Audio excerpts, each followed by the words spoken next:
اور مومنو یہ نہ سمجھنا کہ یہ ظالم جو کام کر رہے ہیں اللہ ان سے بے خبر ہے، وہ ان کو اس دن تک مہلت دے رہا ہے جبکہ دہشت کے سبب آنکھیں پھٹی کی پھٹی رہ جائیں گی اور لوگ سر اٹھائے ہوئے میدان قیامت کی طرف دوڑ رہے ہوں گے، ان کی نگاہیں خود اپنی طرف لوٹ نہ سکیں گی اور ان کے دل مارے خوف کے ہوا ہو رہے ہوں گے۔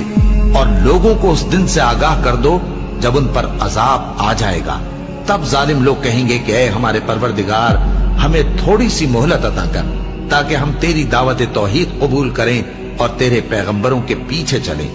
تو جواب ملے گا، کیا تم پہلے قسمیں نہیں کھایا کرتے تھے کہ تم کو اس حال سے جس میں تم ہو زوال نہیں ہوگا؟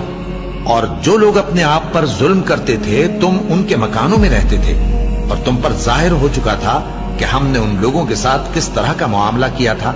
اور تمہارے سمجھانے کے لیے مثالیں بیان کر دی تھیں، اور انہوں نے بڑی بڑی تدبیریں کی، اور ان کی سب تدبیریں اللہ کے ہاں لکھی ہوئی ہیں۔ گو وہ تدبیریں ایسی غضب کی تھیں کہ ان سے پہاڑ بھی ٹل جائیں، تو ایسا خیال نہ کرنا کہ اللہ نے جو اپنے پیغمبروں سے وعدہ کیا ہے وہ اس کے خلاف کرے گا۔ بے شک اللہ زبردست ہے بدلہ لینے